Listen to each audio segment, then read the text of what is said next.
Stu. Thank you for taking 10 minutes for commercial-free current events sponsored by Audible.com. Explosive news in the world of nuclear fusion as a new globally funded and operated program is set to make nuclear fusion the new source of energy to power our growing world. Say goodbye to what you thought about the law of conservation of mass and energy. On February 3rd, scientists in Germany started an experiment that will change the world. Nuclear fusion, considered a clean and safe form of nuclear power, is much different from nuclear fission. Right now, most of our nuclear energy is from a process called fission, where either a nuclear reaction or a radioactive decay process occurs in which the nucleus of an atom splits into smaller parts. This creates lots of energy, but lots of harmful byproducts, while in contrast, fusion is the process or result of joining two or more things together to form a single entity. In nuclear fusion, there is a nuclear reaction in which atomic nuclei of a low atomic number fuse to form a heavier nucleus with the release of energy. This energy can be harnessed to generate heat and then used to create electricity, usually through heating water that turns to steam and then spins a turbine. The proposed ITER project is the first of its kind. It will use massive electromagnets to keep an extremely hot container of plasma and excited ions stable. To make the magnetic fields needed to support the fusion, a total of 100,000 kilometers of superconducting strands will be used, enough to wrap around the Earth's equator 2.5 times. And the internal temperature of the fusion reactor will reach temperatures upwards of 150 million degrees Celsius, 10 times the temperature of the core of our sun. The actual reactor will weigh more than 3 times more than the Eiffel Tower in Paris. And the reactor has been designed to produce 500 megawatts of output power for only 50 megawatts of input. The main goal of ITER is to produce a net gain of energy, which means that they get more energy out than they put in. Currently, a large-scale project is in effect to be built in France, and a record-breaking 16 megawatts has been generated from a test facility in England.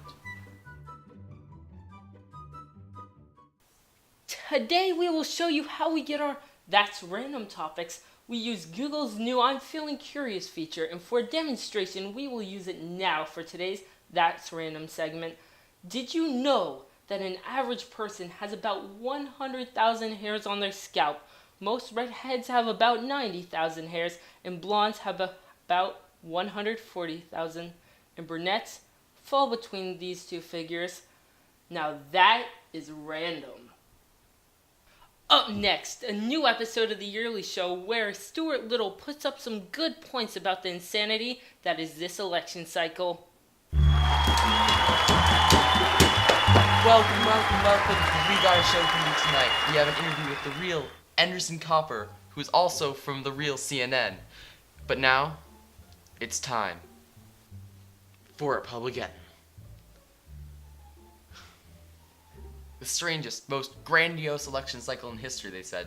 Donald Trump doesn't stand a chance, they said. Yet, look at where we are now, with the last of the 18 other candidates dropping out, leaving only Trumpelstiltskin, who isn't out to get your children. That's Hillary's job. Although he can make you only have one child since he loves China so much. If you thought they were the Brothers Grimm then, imagine how grim they'd be now. People who haven't read the Brothers Grimm would have no idea what I'm talking about. Shedding some light on this issue, we have Chief Correspondent Stevie Colbert here. Hey Stevie, what are you working on there? Well, I'm trying to find a new job because Hilarity Hub moved our time slot to once a year. Was that a Hillary pun? It's whatever you want it to be, Stewie. Alright, well, give us a scoop on how the election cycle is going for the Republican Party this year. Okay. Well, Stewie, things are not looking too good right now. Right now, people are debating whether or not the GOP can even be considered a party, because in parties, usually tons of things are going on at once, while in the Republican-controlled Congress, they are doing their best to make sure that nothing happens at all. Yes, well, what about this cycle specifically? Oh, well, one of the things about this election is that most of the candidates that you would have considered insane before are performing the best. Even some of the candidates themselves are recognizing this. Every time you see it, I call him Crazy Bernie because he's not very good, but probably beating him would be easier. Who's going to run against a socialist and lose? I mean, he's a socialist. You're going to pay 95% tax. But I'd love to run against him in one way, but there's something about running against Hillary that I really do. Stevie Colbert, everyone.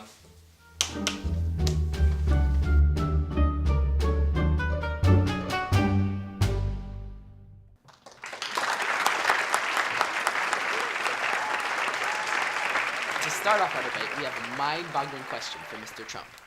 Trump, how can you explain the fact that you sleep with Mein Kampf on your bedstand? No, I do not have Mein Kampf on my bedstand. I use Audible. But while arguably Hitler was a horrible man, we can all agree that the lessons we can learn from reading his book On Audible? are very valuable to the effect of making America great again and preventing things like the Third Reich from ever happening again. Okay. The next question is for Bernie Sanders. Bernie, you're doing well on getting the young people's vote, even though your age stereotypically shows that you're no longer cool. How did you get so popular? Well, Anderson, that's the thing. The young voters know that they need a future to believe in. Seeing an older guy with cool white hair gives them hope that when they're old, they'll still look good.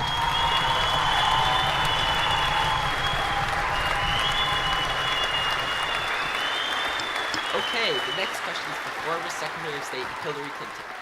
Hillary, in the past, you have both supported and gone against the $12 minimum wage, going for a higher $15 minimum wage. After attacking Bernie Sanders and other supporters of the $15 minimum wages, how do you plan to give a concrete position of this topic? Oh, I'm so sorry. I was checking my Gmail there. So, I think that a $15 minimum wage is very reasonable for our country, as the cost of living is very high now due to taxes and stuff like that. But I also think that it's very reasonable because people need to be paid their fair share of what they are participating in the country. Next, for Mr. Trump. Trump, what is the number one problem that America is facing right now?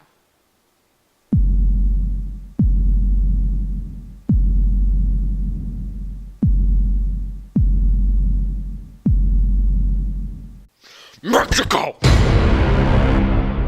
Next for Bernie Sanders. A big part of your campaign occurred when you bird landed on your podium in the middle of a speech. Why do you think both people and birds are attracted to your message? Well, when I was in college, I took a course on how to have a soothing voice. Maybe the real reason that birds like my speeches is because my voice sounds like a bird call. Or maybe I was too liberal with the bird seeds in the park and left some in my hair. It was no ordinary bird either. It had a broken left wing.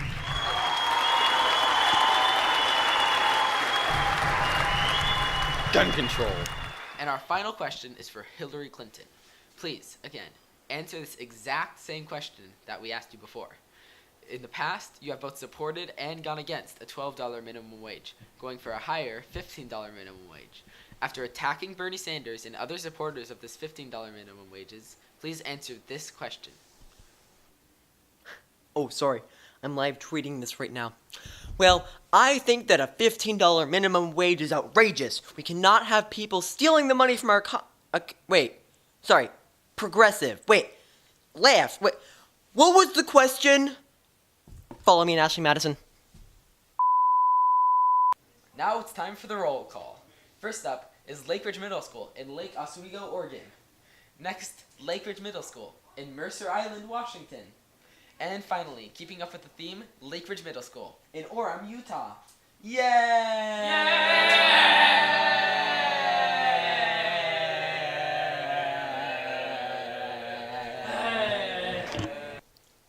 In the wake of the new United States presidential race, some countries are not on the best of terms. Donald Trump's Mexican wall proposal has raised many concerns, but because of the large mass of Americans seeking refuge in Canada, Canada's government is starting a large-scale project to keep Americans from entering Canada. So I'm at the Canadian Wall. It began construction just a little while ago in about September when